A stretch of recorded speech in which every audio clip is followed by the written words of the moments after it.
സദ്യകളിൽ ഒഴിച്ചുകൂടാൻ പറ്റാത്ത ഒരു വിഭവമാണല്ലോ നമ്മുടെ പച്ചടി. അപ്പോൾ നമ്മളിത് പൈനാപ്പിൾ വെച്ചിട്ടാണ് കേട്ടോ ചെയ്തെടുക്കുന്നത്. അപ്പോൾ പൈനാപ്പിൾ പച്ചടി എന്ന് പറയുമ്പോൾ എരിവും പുളിയും മധുരവും ഒക്കെ ചേർന്ന് നല്ല ടേസ്റ്റി ആയിട്ടുള്ളൊരു പച്ചടിയാണ്. എത്ര കഴിച്ചാലും നമുക്ക് മതിയാവില്ല അല്ലേ. അപ്പോൾ ഇത് എങ്ങനെയാണ് ടേസ്റ്റി ആയിട്ട് തയ്യാറാക്കുന്നത് നോക്കാം.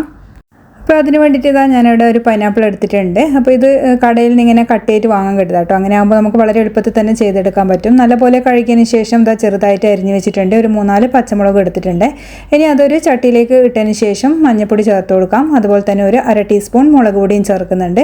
മുളക് പൊടിയൊന്നും അധികം ആവശ്യമില്ല കേട്ടോ. പച്ചമുളകിൻ്റെ എരിവാണ് ഇതിൽ കൂടുതൽ വേണ്ടത്. അതുകൊണ്ട് ഒരു 3-4 തന്നെ എടുക്കുക. നല്ല എരിവുള്ള പച്ചമുളക് വേണം എടുക്കാൻ. ആവശ്യത്തിനുള്ള ഉപ്പും കുറച്ച് കറിവേപ്പിലയും അതുപോലെ ഇത് വേവാൻ വേണ്ടിയിട്ട് ആവശ്യമുള്ള വെള്ളവും ചേർത്തിട്ട് നല്ലപോലെ ഒന്ന് മിക്സ് ചെയ്തിട്ട് വേവിച്ചെടുക്കാം. അപ്പോൾ പൈനാപ്പിൾ കുറച്ചധികം വേവുള്ളതാണ്. അപ്പോൾ അതുകൊണ്ട് തന്നെ നമുക്ക് വേണമെങ്കിൽ ഇത് കുക്കറിൽ വെച്ച് വേവിച്ചെടുക്കാം. ചട്ടിയിലാകുമ്പോൾ കുറച്ചധികം ടൈം എടുക്കും കേട്ടോ. അപ്പോൾ അത് വേവുന്ന സമയത്ത് നമുക്ക് ഇതിലേക്കുള്ള തേങ്ങ അരച്ചെടുക്കാം. ഒരു 2 പച്ചമുളകും ചേർത്തിട്ട് നല്ല ഫൈനായിട്ട് തന്നെ ഇത് അരച്ചെടുക്കുന്നുണ്ട്. അതിനുശേഷം ഒരു 1/4 ടീസ്പൂൺ കടുക് ചേർത്തിട്ട് ഒന്ന് ചതച്ച് കൊണ്ടുവരാം. അപ്പോൾ ഈ ഒരു സമയത്ത് നമുക്ക് നമ്മുടെ ഇതാ പൈനാപ്പിൾ നല്ലപോലെ തന്നെ ഒന്ന് വെന്ത് വന്നിട്ടുണ്ട്.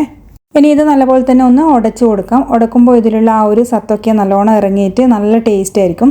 അപ്പോൾ ചില പൈനാപ്പിൾ നല്ല പെട്ടെന്ന് തന്നെ വേവുന്നതുണ്ട് കേട്ടോ. അപ്പോൾ അങ്ങനെയാകുമ്പോൾ നമുക്ക് അധികം കുക്കിംഗ് ടൈം ആവശ്യമില്ല. ഇനി ഇത് നല്ലപോലെ വറ്റിയതിന് ശേഷം ഇതിലേക്ക് നമ്മൾ നേരത്തെ തേങ്ങ അരച്ചുകൊണ്ടുവന്നതും കൂടിയും ചേർത്തിട്ട് നല്ലപോലെ മിക്സ് ചെയ്തിട്ട് ഒന്ന് തിളപ്പിച്ചെടുക്കാം. അപ്പോൾ ഇത് നല്ലപോലെ വറ്റി വരുന്ന സമയത്ത് നമുക്കിതിലേക്ക് ആവശ്യത്തിനുള്ള തൈര് ഒന്ന് ഉടച്ചിട്ട് ചേർത്ത് കൊടുക്കുന്നുണ്ട്. അധികം പുളിയുള്ള തൈര് വേണ്ട കേട്ടോ ഇതിലേക്ക്. അപ്പോൾ തൈരും ചേർത്തിട്ട് ഫ്ലെയിം നല്ലപോലെ കുറച്ച് വെച്ചിട്ട് നല്ലോണം ഒന്ന് മിക്സ് ചെയ്ത് കൊടുക്കാം. തൈര് പിരിഞ്ഞു പോകരുത്. പിന്നെ ഇതിലേക്ക് കുറച്ച് ശർക്കരേൻ്റെ പൊടി ചേർക്കുന്നത്. ശർക്കര പൊടിയോ അല്ലെങ്കിൽ പഞ്ചസാരയോ നിങ്ങൾക്ക് ചേർത്ത് കൊടുക്കാം കേട്ടോ. ഇനി ഇത് നല്ലപോലെ തന്നെ ഒന്ന് വറ്റിച്ചെടുക്കണം.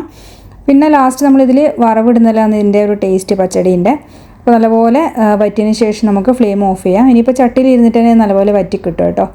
ഇത് ലാസ്റ്റ് നമ്മൾ വെളിച്ചെണ്ണയിൽ കടുകും കറിവേപ്പിലയും വറ്റൽമുളകും അതുപോലെ തന്നെ ഒരു ടേബിൾ സ്പൂൺ തേങ്ങയും നല്ലപോലെ ബ്രൗൺ കളറാവുന്നവരെ വറുത്തിട്ട് കൊടുക്കുന്നുണ്ട്. അപ്പോൾ ഈ ഒരു തേങ്ങ വറുത്തിട്ട് കഴിഞ്ഞാൽ പച്ചടിക്ക് നല്ലൊരു ടേസ്റ്റാണ്.